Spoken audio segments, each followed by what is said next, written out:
아멘. 할렐루야. 오늘은 하나님께서 우리의 자녀들에게, 우리의 후손들에게 복 주시기를 바라면서 부모된 우리에게 하시는 하나님의 말씀을 들으려고 합니다. 우리는 이 세상의 어떤 것보다 우리의 자녀를 사랑하고 우리의 자녀를 위해서는 날마다 기도하고, 우리의 자녀를 위해서라면 우리의 몸도 시간도 모든 에너지도 다 내어주는 그런 사랑을 하고 있습니다. 그런 사랑이 우리에게서 결실이 되어야 되지 않겠습니까? 열매가 익기도 전에 떨어진다거나 열매가 맺혀도 또 병이 든다거나 그렇게 되지 않고 완전히 결실해서 거두어야 하는 것처럼 우리의 자녀들도 잘 익은 과일처럼 하나님의 축복의 열매를 맺어서 거두어야 되지 않겠습니까?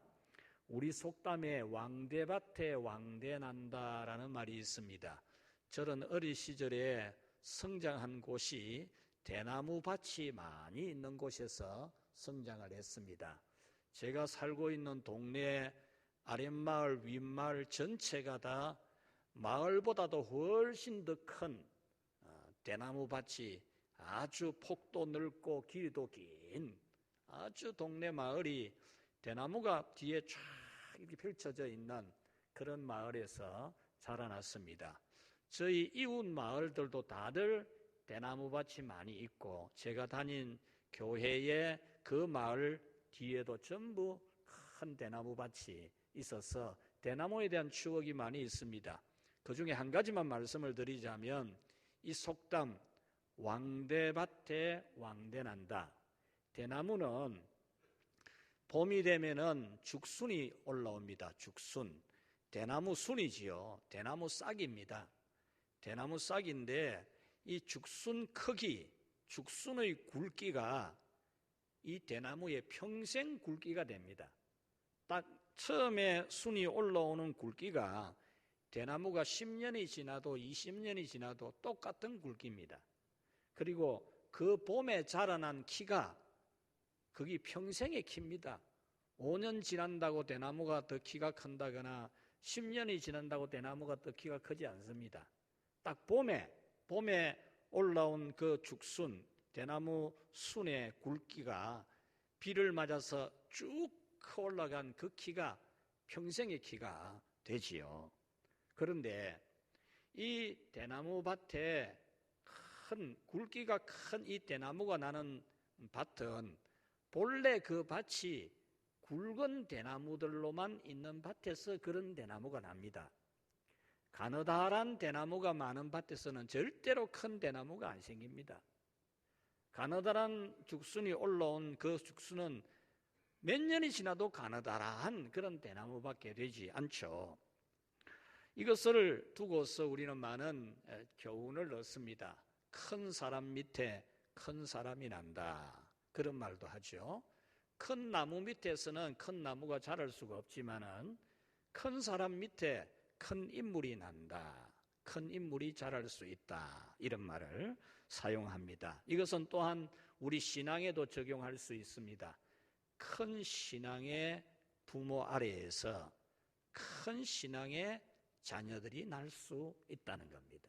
오늘 성경이 바로 그것을 우리에게 교훈해 줍니다. 오늘 성경은 전반부에는 부모님의 신앙이 어떤 신앙인가를 말하고, 후반부에는 그 자녀의 신앙이 어떤 신앙이었는지를 말해주고 있습니다. 후반부에 나오는 이 자녀는 이 지구상에 오고 온 모든 인물들 중에 가장 걸출한 인물입니다. 이 인물을 능가할 인물이 없습니다. 신적인 그런 지도력을 드러낸, 신적인 카리스마를 드러낸 그런 걸출한 인물 모세입니다.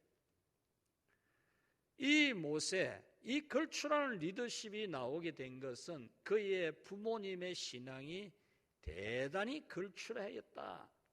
그것이 바로 오늘 이 히브리서 11장에서 교훈하는 내용입니다. 11장은 믿음의 위인들, 믿음의 영웅들을 소개하고 있는데, 바로 이 모세의 부모가 위대한 믿음의 부모였다라는 말씀이죠. 그러므로 오늘 성경은 믿음의 부모 또 믿음의 교사가 되라는 하나님의 음성입니다. 그래서 오늘은 우리 자녀들을 두고 있는 우리 성도 여러분들 또는 우리 성도들을 돌아보고 돌보는 우리 구역장님들 또 교회 지도자들 또 교사들은 오늘 이 말씀을 듣고 참 내가 걸출한 자녀들을 길러내고 또 주의 자녀들을 길러내기 위해서 나의 믿음은 어떤 믿음이 되어야 될까? 여기에 대한 하나님의 음성을 듣게 되기를 축원합니다. 첫째로 믿음의 부모들은 같이 합시다. 무서운 세상을 알라. 오늘 이 성경 말씀에서 들려오는 하나님의 음성은 이 세상은 정말 무섭다. 너무나 무섭다. 이 무서운 세상인 것을 알아라. 하나님이 우리에게 이렇게 말씀해 주는 겁니다. 우리는 자녀를 낳아서 잘 키우려고 하지만은 자녀를 낳지도 말고 자녀를 키우지도 말고 자녀를 키우더라도 말씀으로 뭐 바르게 키운다 그런 거 하지 마라. 이렇게 하는 무서운 법령이 정해져 있는 세상이다. 이것을 오늘 우리에게 가르쳐 줍니다. 자녀를 키우면 반드시 죽게 될 것이라는 세상 임금의 칙령, 왕이 법을 정해서 공포하면은 반드시 지켜야 되는, 지키지 않을 경우에는 곧 죽음을 의미하는 그런 무서운 법이 내려져 있었다라는 겁니다. 23절에 보면 왕의 명령이라고 했는데 이것은 자녀를 낳더라도 아들을 낳을 경우에는 키우지 말라는 겁니다.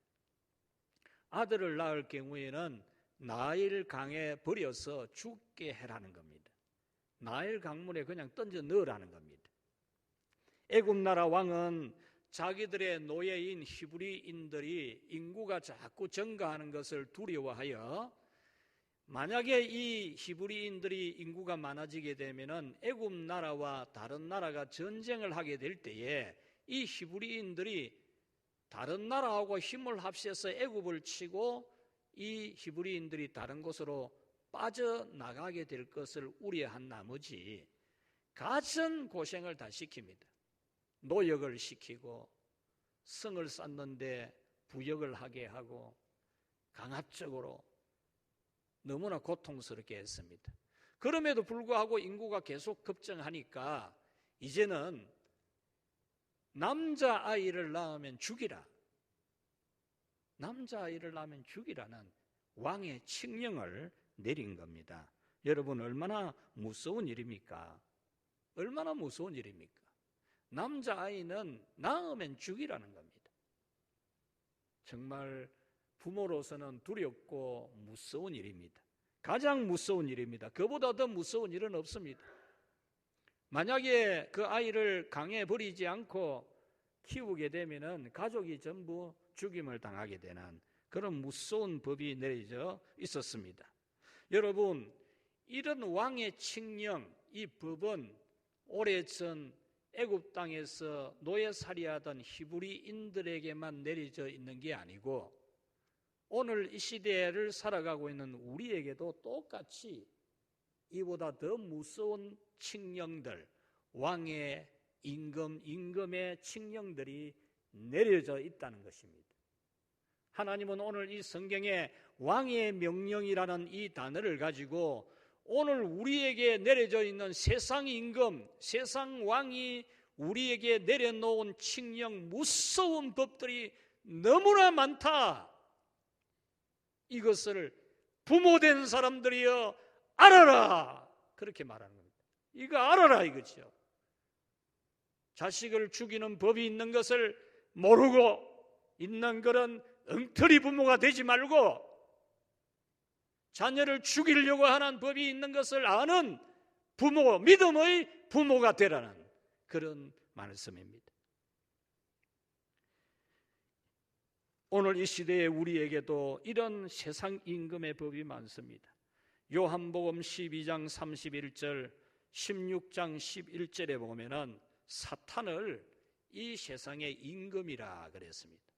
하나님이 온 우주 만물을 다스리고 인간의 생사화복을 다스리지만 하늘에서 쫓겨난 천사, 하나님의 심판을 받고 저주받은 사탄, 마귀, 귀신들이 공중에서 권세를 잡고 이 세상의 인간을 통치하려고, 불행하게 만들려고, 지옥에 끌고 가려고 오만 짓을 다 하는데 그 중에 그대로 하지 아니하면은 안 되는 매우 무서운 법령을 만든다는 겁니다.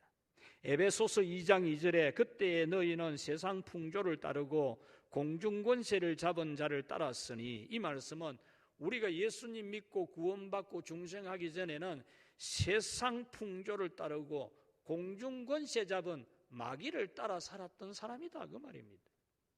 마귀 시키는 대로 하고 살았다 그 말입니다.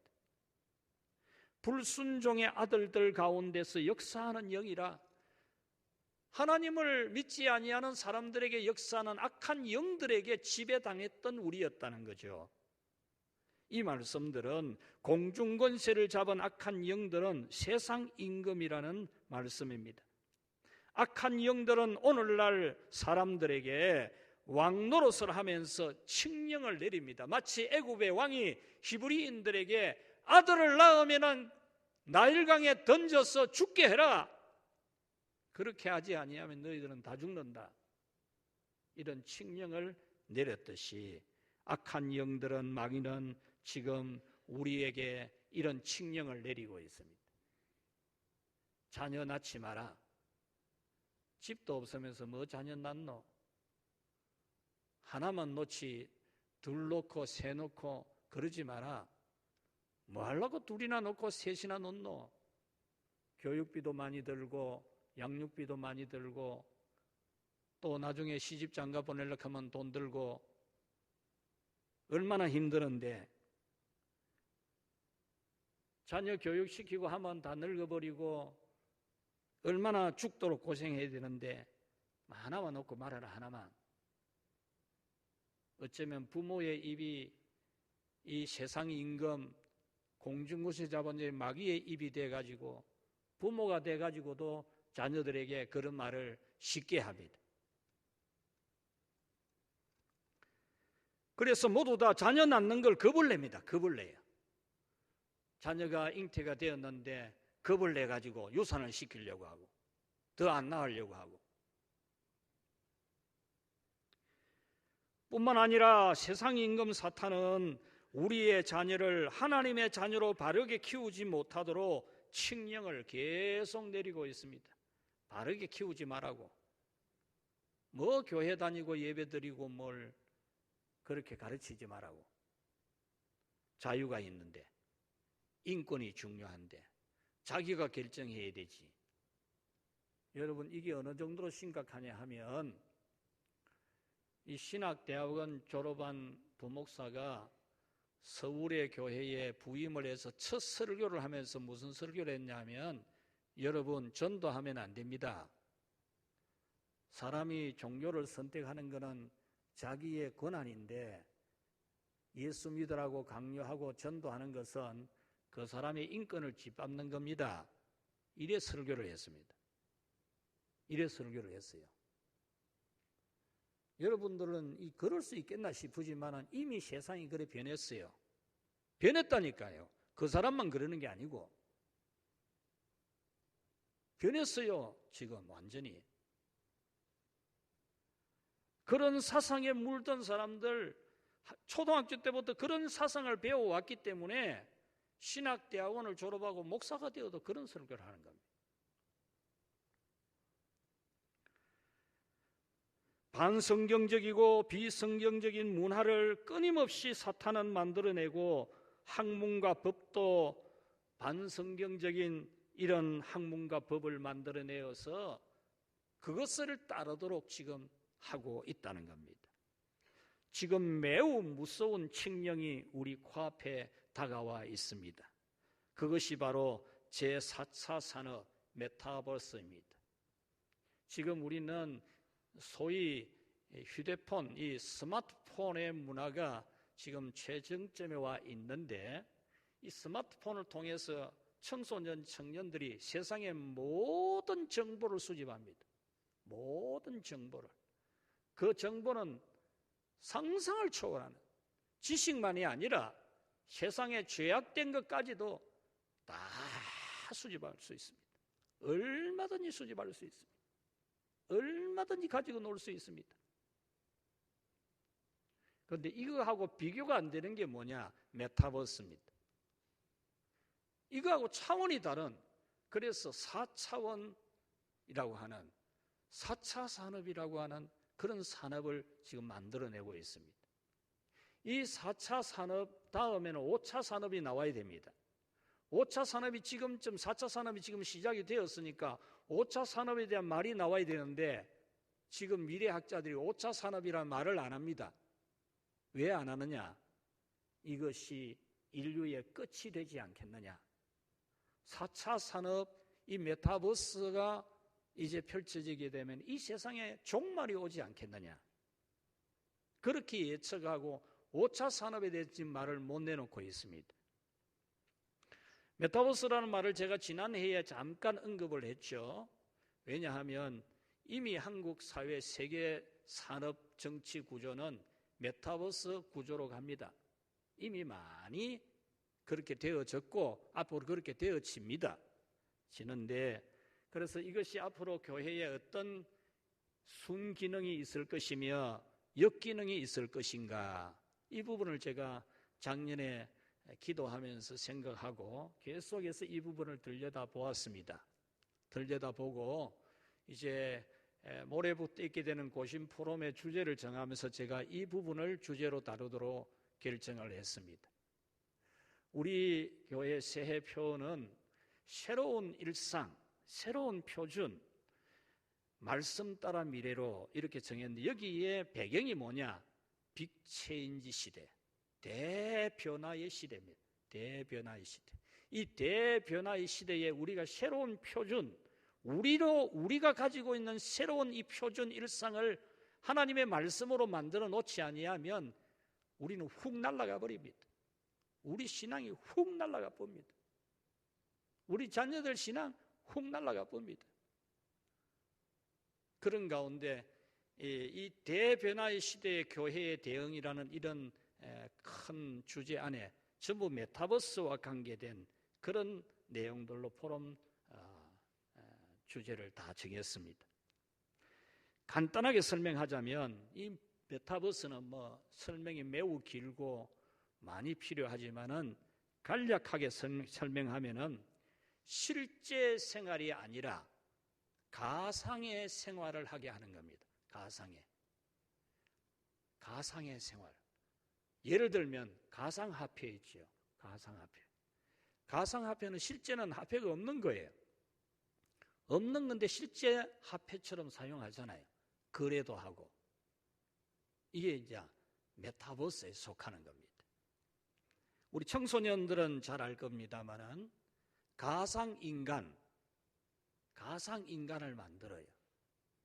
여러분 텔레비전에 보면은 현대인들이 가장 좋게 여기는 사람을 가상으로 만들어요.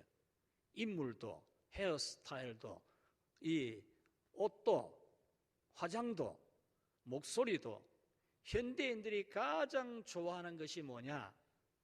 이걸 딱 파악을 해가지고 가상인간을 만드는 거예요. 가상인간을 만들어가지고 가수를 세웁니다. 가수. 이 가수는 현대인들이 어떤 음악을 좋아하는지를 다 아는 거예요. 그래서 이 가상인간, 실제 인간이 아닙니다. 가상인간, 똑같은 모양, 형체, 너무나 멋진 인간을 만들어내요. 그 인간이 텔레비전에 나와서 노래 부르는 거예요. 음반도 발표하고. 가상인간이 돈을 막 끌어모으는 겁니다. 가상인간이 광고 모델로 나가는 거예요. 그 이름들을 여러분들, 우리 청소년들은 잘 알겠죠? 로지, 루시, 루이 등등 이 다 가상인간의 이름입니다. 앞으로 무한히 등장하게 될 겁니다. 최적화된 미모와 목소리와 춤으로 노래하는 그런 사람들이 지금 나왔습니다. 이 가상세계는 기업들이 경제 이익을 추구하기 위해서 지금 사람이 어디에다 돈을 쓰도록 할 것인가, 사람의 생활에 어떻게 편리성을 주어서 또 기쁨을 주어서 이곳으로 갈 것인가, 경제는 여기에 초점을 맞추어서 개발하는 거거든요. 그 돈을 쓰도록 만드는 거 아닙니까? 그래서 정부나 기업이나 학교나 교회, 교육에까지 이 메타버스가 굉장히 유익한 도구로 쓰입니다. 앞으로 메타버스 하는 사람하고 하지 않는 사람은 아예 그만 경쟁이 안 됩니다. 경쟁이 안 돼요. 빅체인지 시대, 완전히 차원이 다른 시대를 살아간다니까요. 지금 뭐 스마트폰 그건 아무것도 아니라니까요. 그런데 이 메타버스에는 산업이나 교육이나 생활에 순기능도 있지만은 역기능이 굉장히 위험성이 많다는 겁니다. 특히 성경적으로 절대적으로 위험한 요소들을 가지고 있습니다. 아이고 뭐 성경적으로 좀 잘못돼도 뭐 메타버스 해갖고 돈 벌고 뭐 잘 때만 좋지 뭐, 그러면 안 되는 거예요. 그거는 하나님을 떠난 사람입니다. 예를 들면 나라는 이 가상인간을 아바타를 만들어서 주일에 나는 집에서 놀고 텔레비전 보고 놀고 나는 세계 여행하고 다니고 나 대신에 나의 아바타 가상인간을 교회에 보내는 겁니다. 교회에 보내서 나 대신 예배 드리는 거예요. 나를 대신해서 헌금도 하고 대표기도도 하고 나 대신 찬양대에 앉아서 찬양도 하게 하는 겁니다. 나는 세계 여행하고 다니고 목사도 집에서만 누워자도 됩니다. 내 대신 이 가상인간을 세워가지고 예배 인도하게 하고 설교하고 축도하게 할 수 있습니다. 교수가 한국에 있어도 미국에 있는 대학 강단에 자기의 가상인간을 보내어서 강의하게도 할 수 있습니다.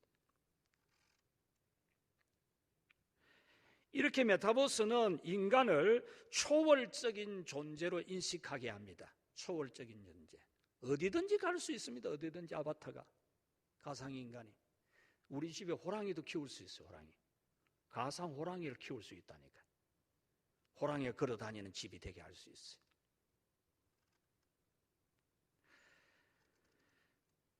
공중권세 잡은 이 마귀는 세상 임금은 이와 같은 많은 칙령 같은 것을 만들어내어서 복종하게 합니다. 하나님은 오늘 수천 년 전 애굽 왕의 명령을 기록한 성경으로서 이 시대에 세상 임금의 무서운 칙령들이 있음을 알아라, 오늘 이렇게 우리에게 말씀해 주십니다. 그러므로 믿음의 부모된 우리 성도들과 우리 교사들은 이 시대에도 세상 임금 사탄이 만들어내는 무서운 칙령들이 있음을 같이 합시다. 눈 뜨고 정신 차리자. 그래, 눈 뜨고 정신 차려야 됩니다. 여러분들이 자녀들이 살아가는 세상, 여러분들이 자녀들이 학교에서 또 직장에서 사회생활하면서 지금 이 옛날 애굽에서 노예살이하던 히브리인들과는 비교가 안 되는, 히브리인들 아들 낳으면 나일 강물에 던져 넣어 죽이라고 하는 것과 같은 무서운 일들이 우리 자녀들의 영혼을 사냥하고 죽이는 그런 법령들이 지금 뭐 차별금지법 이런 것도 다 그에 속합니다. 이런 게 지금 법으로 만들어지지 않습니까? 두 번째로 믿음의 부모들은 같이 합시다. 자녀를 믿음의 눈 가지고 보자. 자녀를 바라보는 눈이 믿음이라는 안경을 가지고 봐야 된다는 겁니다. 여러분의 자녀를 그냥 몇 살이고 키가 얼마나 크고 그 어느 직장을 다니고 어느 학교를 다니고 그런 눈으로 보지 말고 믿음의 눈 가지고 보자는 겁니다. 오늘 성경에 들려오는 하나님의 음성은 자녀를 믿음의 눈으로 보라는 겁니다. 다른 눈으로 보지 말라는 겁니다. 23절에 믿음으로 모세가 났을 때에 그 부모가 아름다운 아이임을 보고라고 했습니다. 보고. 이 보고라고 하는 이 원문의 단어의 뜻은 본다, 지각한다, 인지한다, 알아차린다, 감지한다, 느낀다, 주의를 기울인다, 그런 뜻입니다. 그러니까 이 모세의 부모가 모세가 태어났을 때에 이 아이에 대해서 하나님의 계획하심이 무엇인지 주의를 기울인 겁니다. 주의를. 그냥 놔놓고 뭐 아이고 배야 이러고 뭐 미역국 가져오너라 그러고 또 뭐 나일강에 던져야 되라 뭐 이러 울고 이런 게 아니고, 이 아이에 대해서 하나님의 계시가 있을 것인데, 하나님의 분명히 감동이 있을 것인데, 하나님이 이 아이에 대해서 어떤 감동을 주실란가 주의를 기울이고 그것을 감지해내고 느끼고 알아차리고, 이 말이 본다라는, 본다. 이렇게 우리는 우리의 자녀들에 대해서 하나님 아버지의 계획하심과 뜻하심이 이 아이에게 어떻게 있는지를 하나님이 내게 알게 해주도록 주의를 기울여야 돼. 주의를 기울여야 돼. 그래서 감지를 해내야 됩니다. 성령의 감동을 받아서 알아차려야 됩니다. 부모와 교사와 구역장 여러분은 믿음의 자녀에 대해서 하나님의 뜻과 계획을 감지해야 됩니다. 대놓고 먹이면 안 됩니다.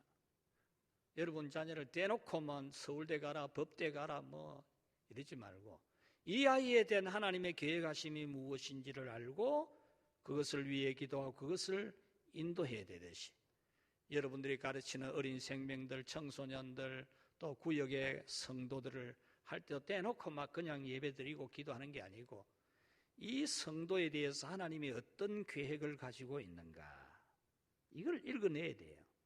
이거 읽어내야 되지. 애가 비타민이 모자라는데 자꾸 뭐 칼슘만 실이 먹이듯이 막 이러면 안 되잖아요. 밥만 먹으면 된다, 밥을 막 때리밀려고 막 이런 부모 되면 안 되잖아요. 이 아이 영양분이 어느 부분이 모자라고 있는지를 알아야 되듯이, 이 아이에 대해서, 이 청소년에 대해서, 이 성도에 대해서 하나님의 계획하심이 뭔지 그걸 주의를 기울여서 기도하면서 성령의 영감을 받아서 알아차리는, 이게 선행돼야 됩니다. 선행돼야 돼.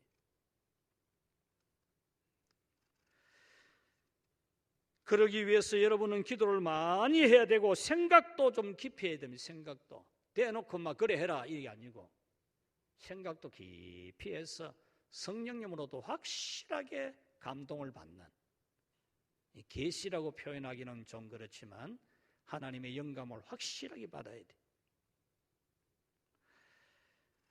자녀와 어린이와 성도에 대해서 하나님은 어떤 뜻을 가지고 있는지 확실하게 알 때까지 기도해야 됩니다. 한두 번 하다가 막 대충 막 알아차리는 게 아니고, 자녀를 임신하였을 때부터 하면은 가장 좋습니다. 아기가 생겼을 때, 그때부터 하나님, 이 아이와 함께 계시는 하나님, 정말 이 아이에 대한 하나님의 계획하심이 뭔지, 이 아이를 통해 하실 하나님의 뜻이 뭔지, 여기에 대해서 많이 기도하는 게, 진짜 많이 기도하는 거예요. 답이 올 때까지 밤을 새워서 맨날 밤이라도 새워서 답이 올 때까지, 성령님의 감동이 올 때까지 기도하고 말씀 듣고 그래야 됩니다. 여러분은 자녀를 위한 기도를 많이 할 것입니다. 건강, 안전, 지혜, 지식, 신앙, 인격, 축복, 성공 뭐 이런 것을 위해서 여러분 하루에도 몇 번씩 하고 날마다 기도하지 않겠습니까? 그리고 자녀를 위해서라면 아끼는 것이 없는, 시간이고 몸이고 물질이고 다 내주는, 자기는 빈 껍데기가 되어도 자식에게는 다 내어주는 여러분이지 않습니까? 여러분은 그런 것보다 더 우선적으로 먼저 해야 될 것이, 이 아이에 대한 하나님의 계획하심이 뭔지, 이 자녀에 대한 하나님의 뜻이 무엇인지를 알아차리는 것부터 먼저 해야 합니다. 여러분은 여러분의 자녀들, 어린이들, 성도들에 대해서 하나님의 계획을 알아차리기 위해서 간절히 기도하고 새벽마다 밤마다 하나님께 매달려 답 올 때까지만, 그 답이 오면 얼마나 좋겠습니까? 막 기도해서 막 확실한 답이 오면은 막 막 벌쩍벌쩍 뛰겠죠. 믿음은 바라는 것들의 실상이요 보지 못하는 것들의 증거라고 히브리서 11장 1절은 말씀합니다. 이 말이 무슨 말입니까? 믿는다. 뭘 믿어? 뭐 하는데? 하나님께 바라고 구하는 것. 하나님이 주실 줄 믿고 바라고 구하는 겁니다. 그 믿음의 눈으로 이 모세의 부모는 이 모세가 태어났을 때 하나님 앞에 간절히 바라고 기도합니다. 아들 낳으면 나을 강에 던져 죽이라 했는데 하나님 아버지, 이 아이에 대한 하나님의 뜻이 무엇입니까? 간절히 깊이 답이 올 때까지 기도했다가 말. 이게 믿음이, 이게 믿음. 오늘 우리 부모들에게는 이 믿음이 있어야 돼. 마지막 세 번째로 믿음의 부모들은 믿음으로서 같이 합시다. 왕의 칙령을 겁내지 말라. 믿음 가지고. 왕이 막 죽이라 한다고 안 죽이면 너가 죽는다 이러니까 막 아이고 내 살렸고 막 우리가 다 죽을 수 있나? 내 혼자 죽으면 괜찮겠는데 남편도 죽어야 되고 다른 자녀들도 죽어야 되는데 아이고 막 갖다 버리자 이래가지고 나일 강물에 던질 수 있습니까? 오늘 성경에서 들려오는 하나님의 음성은 믿음을 가지고 왕의 칙령이라도 겁내지 마라 이 말입니다. 믿음 가지고 하나님을 믿고 하나님께 기도하는 그런 믿음 가지고 아이고 왕의 칙령인데 겁내고 그러지 말고 23절에 왕의 명령을 무서워하지 아니하였다 그랬습니다. 모세의 부모는 그 모세를 위해서 하나님의 도움을 구하며 기도하면서 그 아이에 대한 하나님의 뜻을 알고 왕의 칙령이라도 무서워 안 했다는 겁니다. 이 말씀은 우리도 자녀와 어린이와 성도를 위해서 기도하여서 세상의 임금 마귀의 칙령 이런 걸 겁내지 말아야 됩니다. 뭘 겁을 내가 꽁무니를 빼고 시실 막 핫바지 바람 새듯이 새고 믿음 생활을 해도 그래 하면 안 된다 그 말입니다. 임신의 고통, 출산의 수고, 양육의 희생을 생각해라. 그거 생각해야 되지. 부모가 마귀의 입이 돼가지고 그런 말이 우리에게 크게 잘 들리고 머리에 생각이 딱 들어오고 젊은 사람들 이 아기 낳는 이 세대에서는 그런 말은 막 잘 들어온다 막 정보도 빠르고 근데 생육하고 번성하여 땅에 충만하라는 하나님의 말씀은 막 있는지 없는지도 모르고 여러분은 자녀와 어린이와 성도들에 대해서 어떤 마귀의 시험이 있어도 두려워하지 않는 그런 믿음의 기도가 있기를 축원합니다. 자녀와 어린이와 성도들에 대해서 하나님의 뜻이 있는 것을 감지했다면 그 자녀에 대한 하나님의 뜻이 있는 줄로 감지가 되었다면 어떤 마귀의 시험도 겁낼 필요가 없습니다. 어떤 위기가 닥친다 해도 하나님께서 지키시고 구원하시고 축복하실 것을 믿고 기도한다면 우리는 그 자녀를 잘 양육하고 말씀으로 바르게 이끌어 가야 합니다. 코로나보다도 더 강한 믿음의 부모의 모습을 보여줘야 됩니다. 코로나 왔다고 뭐 부모가 뭐 들들 떨고 뭐 이런 모습을 자녀들에게 보이면 안 됩니다. 가난보다도 더 강한 부모의 믿음을 보여줘야 됩니다. 믿는다 하면서 가난하다고 돈 없다고 막 질질 짜고 원망하고 짜증내고 스트레스 받고 이런 걸 자녀들에게 보여주면 안 됩니다. 질병보다 더 강한 믿음의 부모의 모습을 보여줘야 됩니다. 참 요즘 우리 참 자녀를 위해서 일생을 다 바치는 장애를 가지고 있는 자녀를 위해서 일생을 다 희생하는 그런 부모들 조금의 변화 그것으로 만족하고 감사하면서 헌신하는 그런 아름다운 모습들을 우리는 매스미디어를 통해서 보고 있지 않습니까? 그런데 며칠 전에 장애 아이를 낳았다고 그만 갖다 버린 부모 뉴스도 나왔죠. 무책임한. 우리는 자녀를 올바른 믿음으로 가르치고 훈련해야 됩니다. 가르치기만 하고 훈련하지 않으면 현장에 약하게 됩니다. 훈련을 반드시 시켜야 됩니다. 훈련을 하라고 하면 합니까? 안 합니다. 훈련을 거듭거듭 같이 반복해서 부모와 자녀가 같이 반복하는 생활이 되어야 됩니다.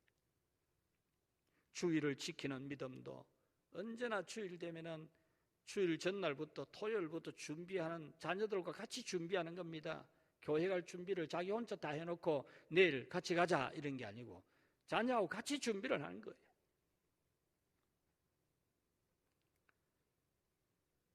예배를 중요시하는 믿음, 모든 예배를 중요시하는 믿음을 훈련을 시켜줘야 됩니다.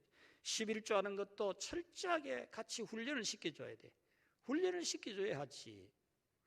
3살 버릇 여든 간다 그랬지 않습니까? 철저하게 훈련을 시켜줘야 돼. 훈련 안 시켜주면요 오래 못 가요. 주일마다 교회에 앉혀놓으면 자연스럽게 예배를 배울 것이라고 생각하는 것은 여러분의 자녀를 바다에 던져놓으면 수영하는 거 배울 거다라는 것과 똑같습니다. 자녀를 수영 배우라고 바다에 던져놓는 부모가 어디 있습니까? 수영 가르쳐줘야지. 여러분들이 자녀를 교회에 그냥 데려다 놓으면 예배 배울 거라고 생각하면 안 됩니다. 여러분들이 예배를 가르쳐야 돼요. 예배를 훈련시켜야 된다니까. 주보를 읽게 해야 됩니다. 주보도 안 읽어보는 그런 자녀가 되게 하면 안 돼요. 주보를 읽어보게 해야 됩니다. 예배 시간 다 돼가 들어오면 주보 읽어볼 시간도 없지 않습니까?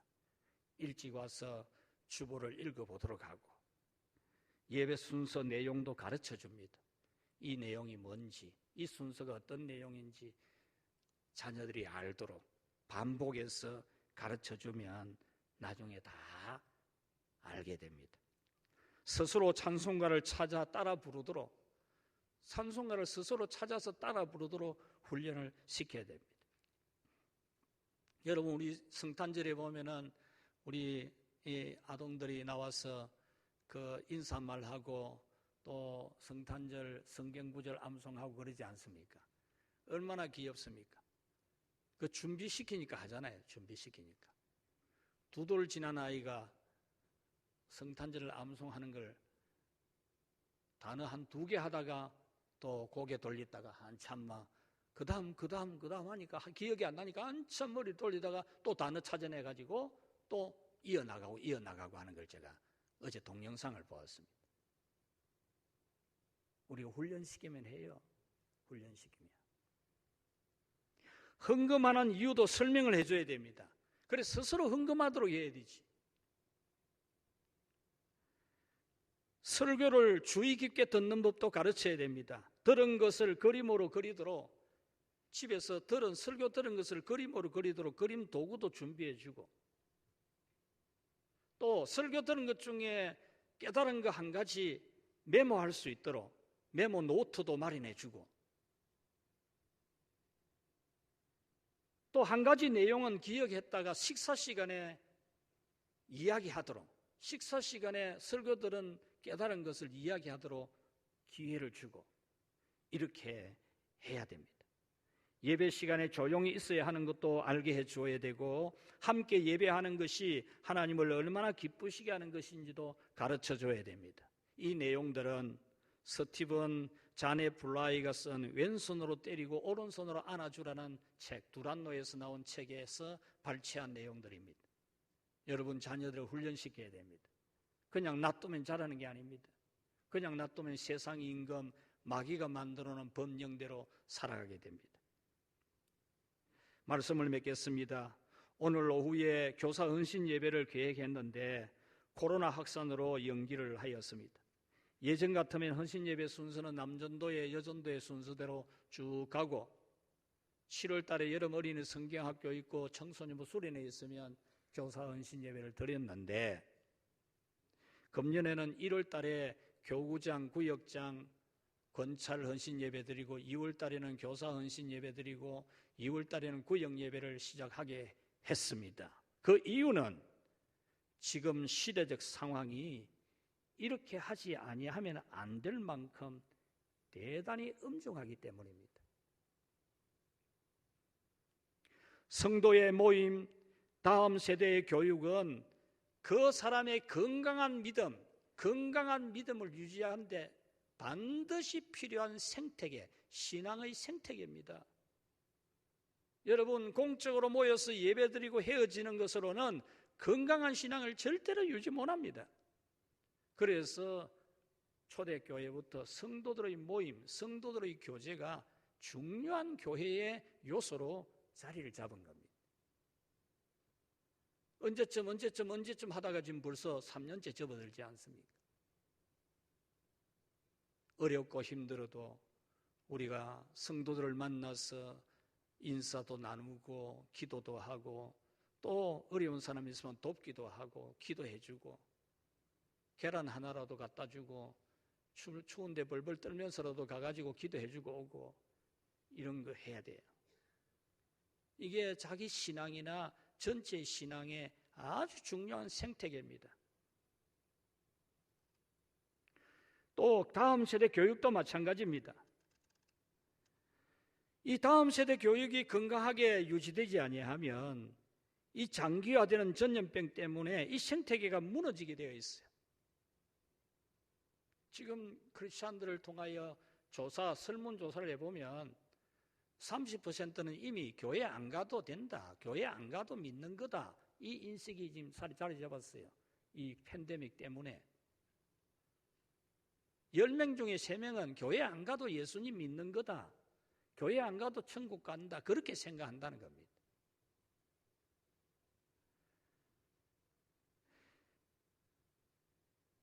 이런 생태계가 건강하게 생동하기를 위해서 우리는 하나님께 의탁하는 헌금하고 다짐하는 정도가 아니고 하나님이여 이 교육기관을 하나님께서 책임져 주십시오. 다음 세대를 하나님이 이 아이들을 키워주십시오. 의탁하고 맡기는 그런 헌신 예배를 드리며 그 직무를 맡은 사람은 그 사명에 부르시는 하나님의 음성을 듣는 것은 매우 중요합니다. 성경은 신앙교육을 2가지로 말합니다. 하나는 공적인 교육, 하나는 사적인 교육입니다. 공적인 교육은 무엇입니까? 안식일에, 주일에 성전에 모여서 제사하고 예배 드리는 겁니다. 그것이 실천 교육입니다. 실천. 사적인 교육은 뭐냐? 가정에서 성경을 가르치고 신앙을 가르칩니다. 예배를 가르칩니다. 안식일을 가르치고 주일을 가르칩니다. 집에서 배운 것을 실천하는 것이 주일에 공적으로 모여서 예배드리는 겁니다. 그래서 유대인들은 지금 그 성경의 교육 방법을 가지고 교육합니다. 그래서 가정에서 신앙교육이 70%, 가정에서 다 교육시키고 안식일에는 교회 가서 실천하는 실천 예배를 드리는 거죠. 오늘 여러분의 자녀에 대해서, 우리 어린 생명들에 대해서, 우리 성도들에 대해서 이런 교육이 이루어지도록 함께 기도할 수 있기를 축원합니다. 특히 공적인 교회 교육에 어려움이 있을 때, 오늘날 같이 전염병이 계속된다거나 전쟁이 일어난다거나 또는 천재지변이 일어난다거나 이런 일이 있을 때 우리는 가정에서 신앙교육을 잘 시켜야 됩니다. 가정에서 예배의 모범을 보여주고 기도 생활을 보여주고 말씀으로 가르치고 식탁 교제를 나누고 축복해주고 이래야만이 우리의 자녀들이 이 세상 가운데서도 안전하게 자랄 수 있습니다. 사랑하는 성도 여러분, 하나님은 오늘 우리에게 믿음의 부모가 되라고, 믿음의 교사가 되라고, 믿음이 있는 구역장이 되라고 합니다. 믿음으로 성도들을 돌아보고 믿음으로 어린이를 가르치고 믿음으로 자녀를 키우라는 겁니다. 첫째는 이 세상은 너무나 무서운 세상이다. 우리 자녀들이 살아갈 수가 없는 무서운 세상이다. 두 번째는 이 무서운 세상에서 우리 자녀들을 위해 하나님께 믿음으로 기도해서 답을 얻어야 돼. 답을. 영감을 받아야 돼. 감동을 받아야 돼. 이 자녀에 대해서 하나님의 어떤 뜻이 있는지를 알아차려야 돼. 그게 부모는 그 정도는 해야 됩니다. 부모 그 정도는 해야 되지 뭐. 자녀를 위해서 많이 기도하고 눈물로 기도하고 답이 올 때까지만, 하나님의 계시가 올 때까지만 기도하는 겁니다. 그건 해야지 부모가. 그것도 안 하는 부모가 돼서 되겠습니까? 아이고 엄마 네 하고 싶은 대로 해라고 엄마. 그런 부모가 돼. 무책임한 부모들. 성령님과 교제하면서 답을 찾아야 돼. 그 다음에는 그렇게 답을 찾았다면 겁낼 거 하나도 없잖아요. 어떤 마귀의 시험이나 시련이나 역경이 와도 겁낼 필요가 없어요. 그런 우리 모두가 되기를 주님의 이름으로 축원합니다. 말씀 생각하면서 기도하겠습니다. 하나님 아버지여 감사합니다. 오늘 이 거룩한 주일을 참 우리에게 주신 자녀들, 어린 생명들, 주의 성도들을 위해 우리가 어떻게 해야 될지 말씀해 주신 거 진실로 감사합니다. 오 하나님 아버지여, 이 모세의 부모처럼 우리도 믿음으로 기도하고 믿음으로 하나님께 바라보며 하나님께서 어떤 뜻을 가지고 계신지, 어떤 계획이 있는지를 저희들이 정확하게 알아차리도록 인도하여 주시옵소서. 그래야 우리가 믿음으로 양육하게 하시고 어떤 시련이나 역경에서도 낭망치 않고 두려워하지 않고 하나님의 그 뜻을 이룰 수 있도록 도와주시옵소서. 우리 교회 모든 교육기관들을 하나님이 축복하시고 하나님이 인도하사 다음 세대들이 잘 자라날 수 있는 축복의 땅이 되도록 인도하시고 필요한 주의 종을 붙여주셔서 교회 교육이 잘 이루어질 수 있도록 은혜를 베풀어 주시며 우리 성도들이 가정에서 믿음의 교육을 잘 시킬 수 있도록 도와주시옵소서. 예수님의 이름으로 기도하옵나이다. 아멘.